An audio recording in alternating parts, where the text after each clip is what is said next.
Sa mga oras ng gabi na ang lahat ay payapa na at tila ba ang mundo ay nahihimlay, maraming tao ang nananatiling gising, nakahiga, nakatitig sa kisame, at nagtatanong kung bakit hindi dumarating ang inaasam na tulog.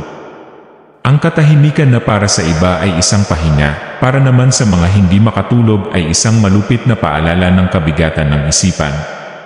Sa mga sandaling ito, napapaisip ang marami kung bakit ang kanilang utak ay patuloy na gumagana kahit ang katawan ay nanghihina na. Ang mga alaala, pangamba, at hindi matapos-tapos na pag-iisip ay parang mga alon na paulit-ulit na bumabangga sa dalampasigan ng ating kamalayan. At dito pumapasok ang karunungan ng mga Stoic, mga pilosopong matagal nang yumao, ngunit ang mga salita at prinsipyo ay nananatiling buhay at makabuluhan hanggang ngayon. Sa kanilang pananaw, ang mga bagay na hindi natin kontrolado ay hindi dapat pag-aksayahan ng labis na atensyon, at ang insomnia ay isang malinaw na halimbawa nito. Kapag ang katawan ay humihingi ng pahinga, ngunit ang isipan ay ayaw magpahinga, ang Stoic na payo ay tanggapin ang sandali, huwag labanan ang hindi maiiwasan, at hanapin ang katahimikan sa loob ng sariling kalooban. Ang pagtutol sa kawalan ng tulog ay lalo lamang nagpapahirap, dahil ang bawat oras na binibilang sa orasan ay nagdadagdag ng kaba at bigat sa dibdib. Subalit kung ating tatanggapin na ang pagtulog ay dumarating lamang sa tamang oras, kung hahayaan natin ang isip na hindi mabalisa at tanggapin ang katahimikan ng gabi bilang kaibigan, doon natin mararanasan ang kakaibang kapayapaan.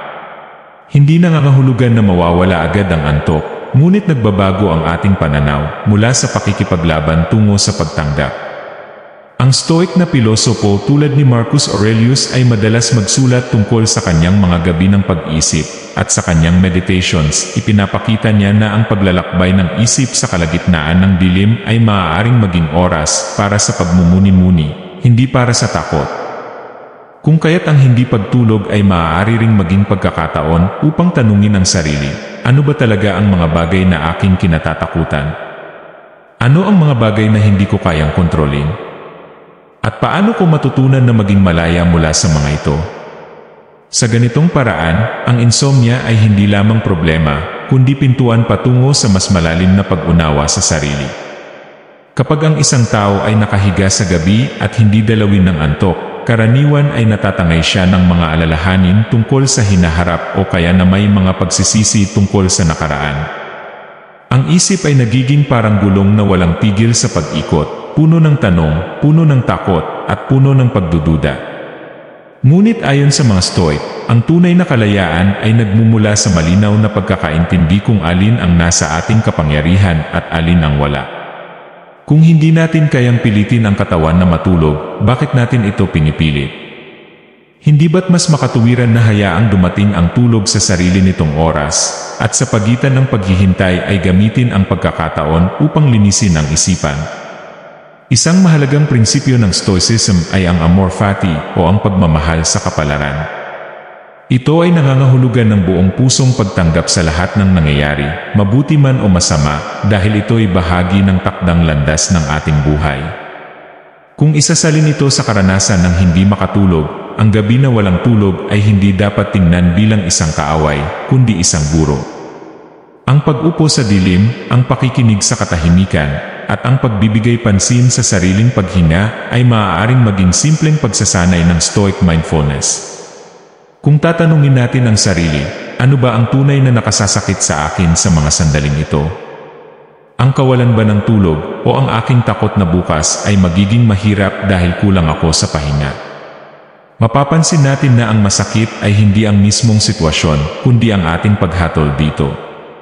Tulad ng sinabi ni Epictetus, hindi tayo naapektuhan ng mga bagay, kundi ng ating opinyon tungkol sa mga bagay. Kaya't kung ang insomnia ay itinuturing nating kapahamakan, ito ay nagiging pasanin. Ngunit kung ito ay ating tatanggapin bilang natural na bahagi ng ating karanasan, nagiging magaan ito, at sa huli, ang katahimikan ay maaaring bumalik. Ang Stoic na karunungan ay nagtuturo sa atin na huwag sayangin ang gabi sa pagkadismaya, bagkus gamitin ito bilang pagkakataon para magsanay ng pagninilay, pasensya, at pagtanggap. Ang bawat hinga sa katahimikan ng gabi ay paalala na buhay pa tayo, at ang mismong buhay ay isang biyaya. Kaya't ang hindi pagtulog ay hindi kabawasan, kundi isa ring paanyaya na pahalagahan ang kasalukuyan. Kung darating ang tulog, hayaan itong dumating ng walang pagtutol. At kung hindi pa dumarating, gamitin ang sandali upang maging mas matatag, mas malalim, at mas mapayapa sa loob. May mga gabi na tila ba mas mahirap kaysa sa iba. Ang katawan ay nanlalambot ngunit ang isip ay tila ba may sariling buhay, nagbabalik sa mga alaala ng mga pagkakamali, naglalarawan ng mga kinabukasang puno ng pangamba, o kaya na may nagbibilang ng mga bagay na hindi pa natatapos. Ang insomnia ay nagiging parang kulungan, at ang tao ay nagiging bilanggo ng kanyang sariling pag-isip. Ngunit kung ugatin natin ang turo ng Stoicism, matututuhan natin ang isipan ay hindi dapat maging amo kundi isang kasangkapan lamang. Ang tao, ayon kay Seneca, ay madalas nagdurusa ng higit dahil sa kanyang imahinasyon kaysa sa totoong pangyayari. Sa madaling salita, ang takot natin sa bukas, ang kaba natin sa kakulangan ng tulog, at ang mga inaasahang problema ay hindi pa dumarating, ngunit pinahihirapan na tayo ngayon. Kaya't ang isang stoic na pananaw sa hindi pagtulog ay ito, huwag mong hayaan na ang isip ay maging kalaban mo. Sa halip, sanayin itong maging kasama mo sa paghahanap ng kapayapaan. Kapag hindi ka dalawin ng antok, imbes na magalit, tanungin ang sarili, ano ang maaari kong matutunan mula sa gabing ito? Paano ko magagamit ang oras na ito upang linangin ang aking katahimikan? Maaari kang magsanay ng pagmumuni-muni, magsulat ng iyong saloobin, o tahimik na magnilay sa iyong paghinga. Ang lahat ng ito ay paraan upang ipakita sa iyong sarili na ikaw ay hindi alipin ng iyong mga iniisip. Ang insomnia ay hindi hadlang kundi ehersisyo para sa disiplina ng isip. Kapag natutunan mong tanggapin ang gabi ng walang galit o kaba, mapapansin mong bumababa ang bigat sa iyong dibdib. Sa kalaunan, maaaring dumating ang tulog ng hindi mo namamalayan. Ngunit kahit hindi dumating, ikaw ay may tagumpay na nakamit, ang kakayahang manatiling payapa sa gitna ng kawalan ng kontrol. Ito ang tunay na aral ng Stoicism, na ang kaligayahan at kapayapaan ay hindi nakasalalay sa panlabas na kalagayan, kundi sa panloob na lakas ng loob. Kung kaya't sa bawat gabing hindi ka makatulog, alalahanin na ito ay isa pang pagkakataon upang palakasin ang iyong kaluluwa at gawing kaalyado ang dilim. Sa tuwing dumarating ang gabi at hindi madalaw ng antok, madalas ay may kasamang pangungutya ang orasan. Tila ba pinapaalala nito sa atin kung gaano nakaraming oras ang nasasayang at kung gaano kabigat ang magiging bukas. Ang bawat tiktak ay parang pako na tumatama sa ating isip at ang bawat minutong lumilipas ay nagiging sanhi ng pagtaas ng kaba.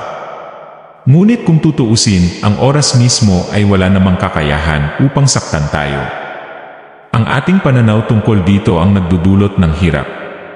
Dito pumapasok ang turo ng Stoicism na nagsasabing ang oras ay isang bagay na hindi natin hawak, kundi isang dumadaloy na ilog na kailangan nating tanggapin. Kung ang isang gabi ay gugugulin sa pag-aalala, mas lalo lamang itong mahihirapan. Ngunit kung ating tatanggapin na ang gabi ay dumarating na may sariling ritmo, maaari tayong matuto ng pagpapakumbaba at pagtanggap. Ang insomnia ay parang pagsubok kung kaya ba natin kontrolin ang ating paghatol.